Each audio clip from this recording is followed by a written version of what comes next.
Okay, thank you. I just want to get to my presentation.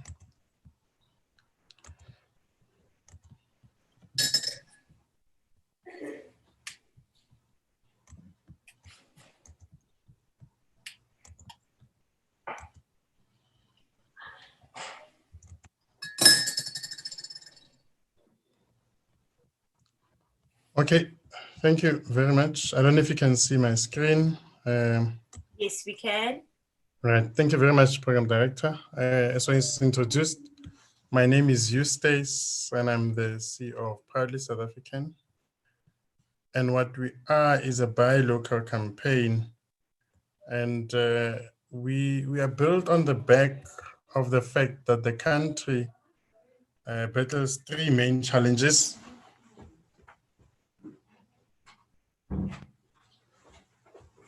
Apologies for that. There's a bit of feedback coming from the other office. So we are a country that battles three main challenges: unemployment, inequality, and poverty as South Africa. And in 1998, a presidential jobs summit was convened by the then President Nelson Mandela to try and find ways in which the economy of South Africa can be resuscitated.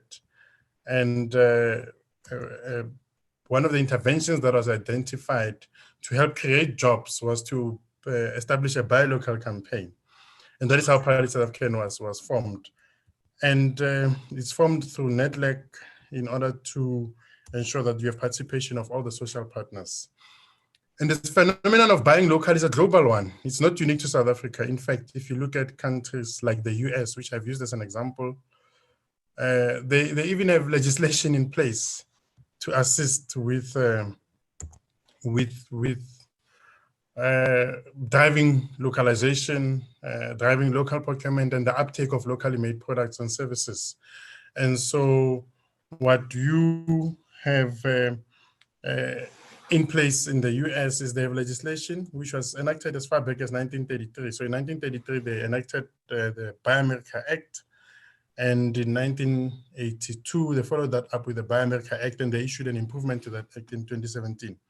So it is that important to them to an extent that they even have legislation in place. And all of it is aimed at making sure that if there's anything that is consumed by Americans and they're able to make it themselves, they prefer to have it sourced locally instead of getting it coming from outside countries.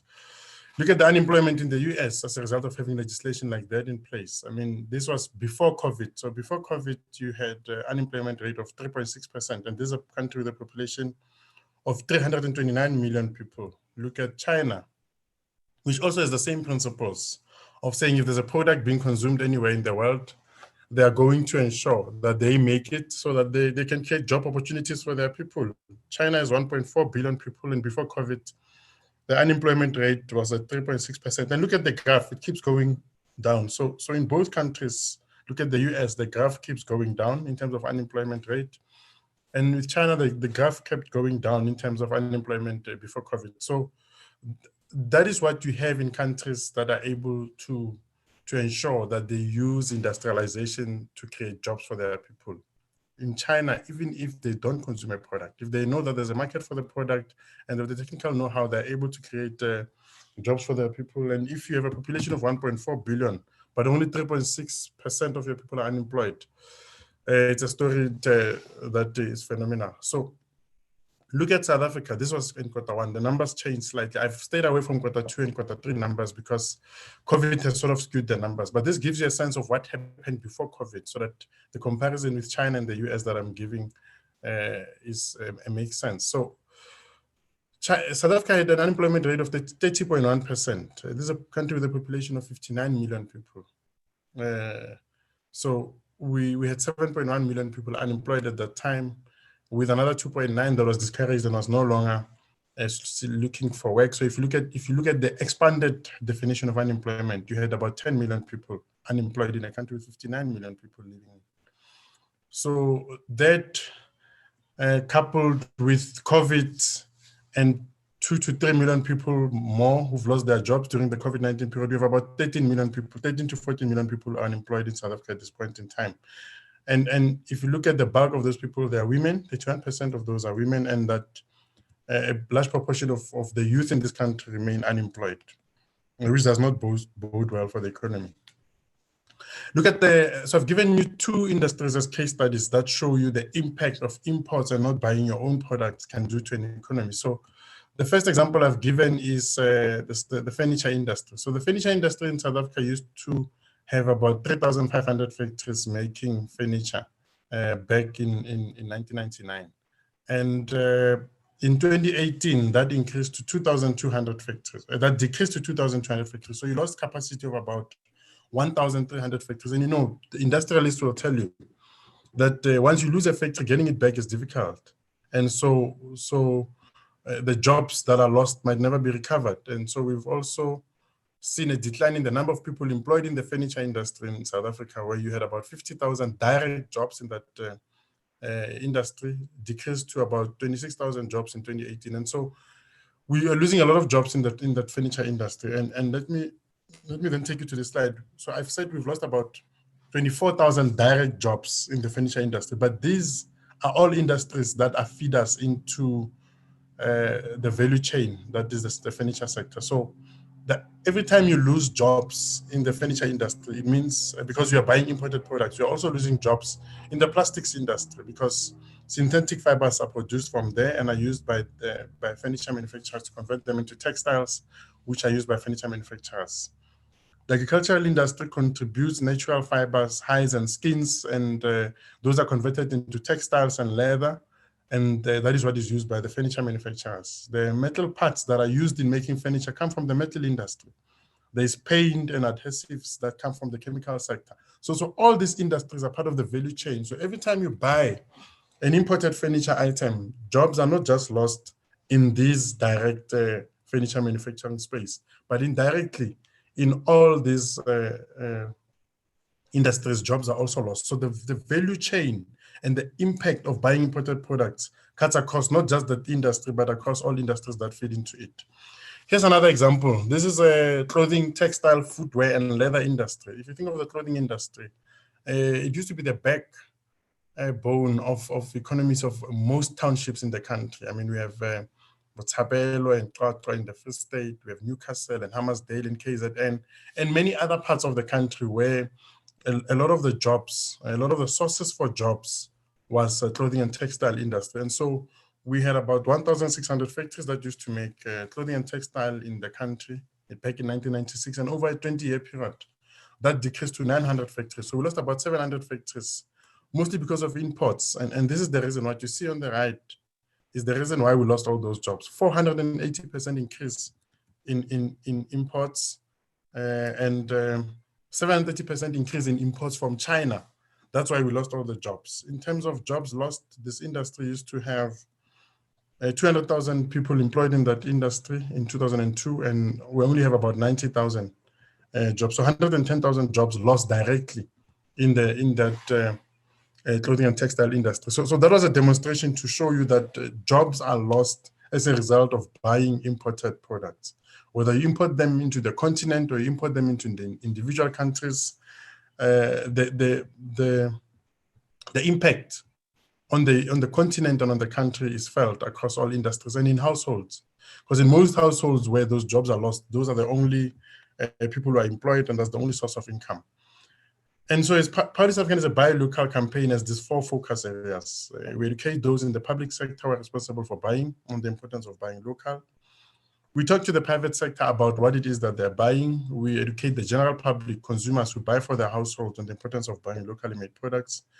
And we promote the accessibility of locally made products and services, because people in the private sector or even consumers can say to us they want to buy local, but we have to make it easy for them to find those products.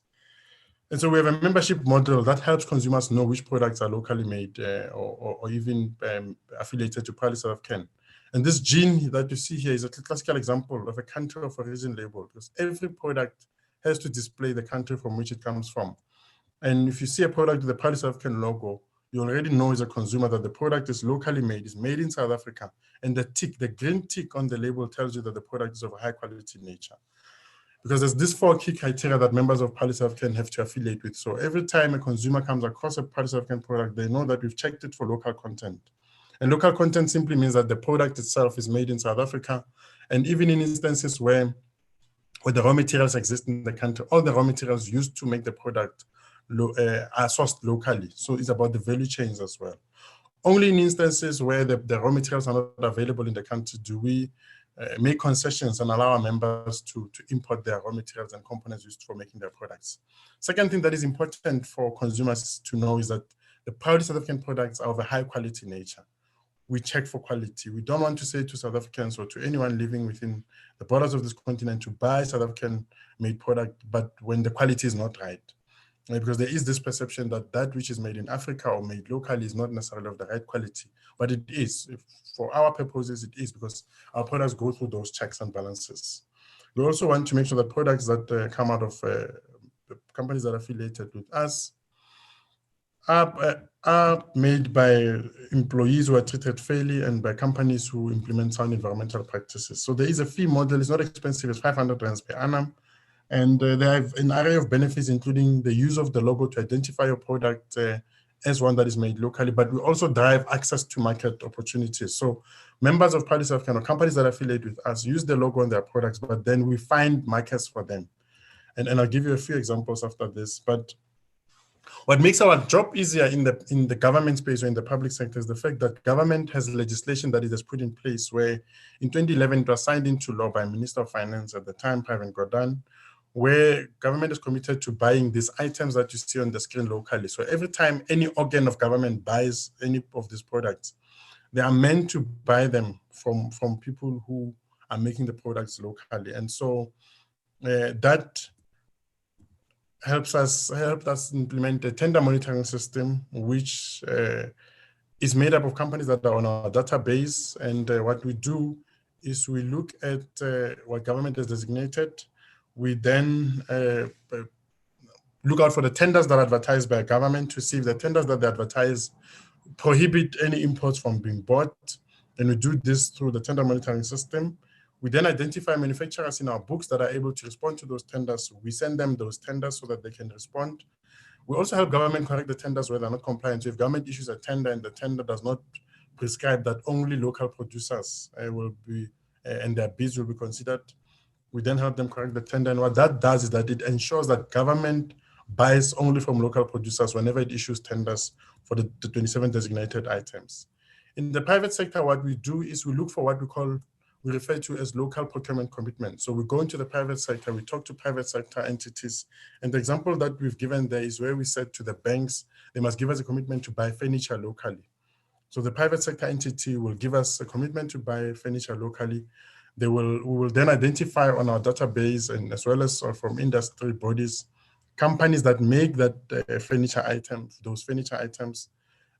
We send those lists of companies to the private sector for them to respond to the tenders. The buyers and sellers then transact with each other.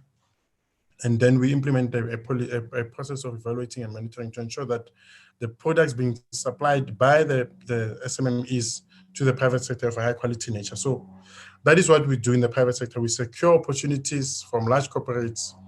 We give those to local producers. We ensure that the two transact so that there is contribution made to the economy, to the creation of jobs through local purchasing decisions.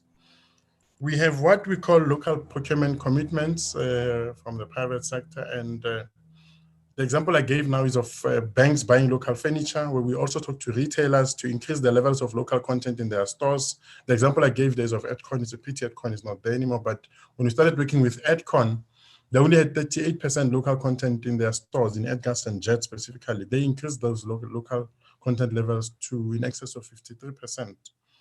So we do that across all industries. So retailers in the clothing space, in the furniture space, in the shoe space, in the food space, we lobby retailers to increase shelf space for local products on their shelves. We also talk to those who produce products for them to increase their usage of local content in their production processes. The example I gave there is where Coca-Cola Beverages South Africa, which is a member of Proudly South African, has agreed to source their sugar locally. from local sources in order to support localization. We also work with franchises and other groups that represent a lot of buying to get them to lobby their members to buy locally made products. We also have an array of other activities that we roll out to educate consumers. Outside of COVID, when there's no COVID, we do a lot of physical activities, and this includes promoting the Proudly SA brand in malls and at festivals. We run online competitions, we do consumer advertising, we do activations in universities, at schools, we do consumer expos, we mobilize labor, so we work with the unions to mobilize their shop stewards and their members to hold their employers accountable, to make sure that the factories they work for buy the raw materials and their day-to-day consumables from other factories so that they help retain the jobs in the other factories. We also promote Proudly South African sporting events. And so we have a whole drive that looks at ensuring that we reach as many consumers as possible and we educate them on the economic impact of buying locally made products. What we have developed during 2020 is a campaign called Game Time. And this is where my presentation ends. I want to play for you an ad which shows you what we have developed to try and mobilize South Africans to buy local. And we've used the analogy of a football match, and that's why it's called Game Time, where you know that if your team is not doing well in the first half, at halftime, you go back and you regroup and you come with new tactics to ensure that in the second half, you come back stronger. And that's what we're saying about the South African economy. Through this buy local campaign, Proudly South African, we want South Africans to ensure that they all contribute to the growth of the economy by buying that which is locally made. And so we developed this campaign and we rolled it out between July and August, and again now from October to the end of the year for the festive season. We're rolling it out as a festive season campaign because there is a lot of buying that happens during the festive season, and we are just calling on South Africans to buy locally made products. The second half is about to begin. We need to change the scoreboard. It's time for all of us to pause and rethink the game plan in order to save the future. I call on all of us to be game changers because greatness isn't reserved only for some people. By buying local, we're choosing to create jobs and sustain the ones we have. Time and time again, South Africans have taken destiny into their own hands, creating products that the rest of the world wanted to buy. See, the world remembers about us what we sometimes forget, but it's time for change. Let's all buy local. It's game time. Zanzi. Local is lekker. Everyday decisions shape our future. And that is the campaign that Proudly South African is rolling out. We have also introduced an online store, which enables every single South African that wants to buy products online, but buying products that are locally made to know where to find locally made products. It's free for members of Proudly South African, and every time you buy a product on there, you know that it's listed, is made locally. We also introduced portals, so companies and corporates in South Africa now have a place where they can buy everything that they need to help them respond to COVID-19, especially as their workers go back to work. So from face masks, face shields, hand sanitizers, detergents, disinfectants, and everything else that they need to help respond to COVID-19, but knowing that those products are locally made. And so we also do this across all industries. We have now developed a furniture portal, and where all furniture manufacturers can list their furniture, and every single corporate wanting to buy office furniture and homemade furniture knows that they can find locally made products on there. And that is the mandate of Proudly South African and the role of Proudly South African. Thank you very much, Program Director. I don't know if there are any questions before I log off, but that is the role of Proudly South African.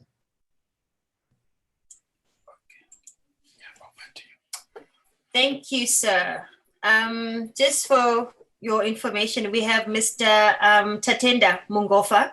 He is one of our participants. He has manufactured the first made by Africa passenger vehicle named Moretsa. So we have forwarded your details over to him and he will be in touch. We have chats that need your attention. Would you please look over to them? Okay, and then we have a comment from Kavish Vishram, 2 comments. I don't know if you can see them. Yes, I can see them. Yeah. Thank you. So to Kavish, I see that they sold out the textile clothing industry to the Chinese. Oh, we sold that. Yeah. So it's true. And that's why the Buy Local campaign exists, is to make sure that we win back all that capacity that has been lost. But remember, you need to secure the demand. No one is going to invest in a new factory if the demand has not been secured. And that's why the conversations with the retailers are along those lines, where we're saying to them, we will drive campaigns to secure commitments from consumers, to make sure that consumers demand and choose locally made products. Your trainer from next door. I see you have a trainer from next door. They've moved out. Sorry, apologies. Sorry. Hello. Okay, thank you. So what we've tried to do is to ensure that we secure the demand from consumers, so that we can again build up that capacity. So that work is quite important. We are getting commitments from the retailers to say they'll buy local, but we need consumers to also choose to buy those locally made products. Otherwise, it defeats the purpose for those who want to invest. The one from Nicola Bukaba says, most requirements for programs designed to assist entrepreneurs are onerous. So have you considered finding out where startups are at operational and meeting them? So our role is limited by what our mandate prescribes, and which is about access to markets. So entrepreneurs go through the most, and they need a lot of assistance. And we have partners in the form of FDIs and other entities that can help small businesses. But our role is limited to just markets. As a buy local campaign, ours is to make sure that as we secure the companies that need assistance, we send them to those entities. Once they've been assisted, then they come to us for us to help them access markets. And I agree with Ruan, where you're saying critical to understand the security of demand to the local market is very critical. It's very critical. Demand is the most important, and you have to secure that demand before you can even attempt to get people to invest in manufacturing capacity and capability. John, I agree with you that China has the advantage of economies of scale. As consumers, you have limited, most consumers at least have limited resources at their disposal. So they make purchasing decisions based on where they can acquire everything that they require at the cheapest possible price. But what we're trying to do is to make sure that we grow the economy to a point where jobs can be retained and jobs can be secured and more people can be employed, and you have more people in households that are getting employed, so that they can then be in a position to can then make purchasing decisions based on which economy they want to support. Because if you buy a product from China, you support the Chinese economy. But equally important is the fact that the work we're doing in the private sector is to secure as much demand as possible, so that local producers can also scale. If they have scale because we've secured all those contracts from the private sector. For example, the example I gave with the banks, where all the banks in the country are now talking to us about buying office furniture. Furniture manufacturers will also be able to scale, because now they have large contracts coming their way. Because of that ability to scale, they are then able to drop their input costs automatically go down. So economies of scale kick in, and then they can be able to compete on price, and not just compete on price, but compete on price knowing that they're supplying high quality products. And that is where we are as Proudly South African, is to drive up the procurement of locally made products by government and the private sector, because that is where the economies of scale will come from. And then it will filter down to consumers, because the prices will have gone down over time. Okay, thank you. Is there any other? I don't see any other chats, Program Director. Any other comments on the chat? So I think it looks like that is all. Thank you so much, sir, for your time and for the valuable information that you have given to us. Thank you. Enjoy the rest of your day. All right, thank you very much for having me. Thanks. Thank you. So if I exit, I see I've been made host. If I exit, will it not end the whole thing?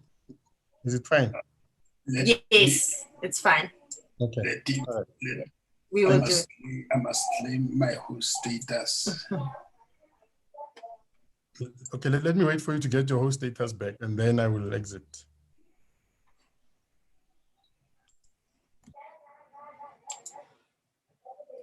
Okay. There we go. Okay. Thank you. Good luck for the rest of the event. Thank you very much. Thank you. Thank you. And same to you.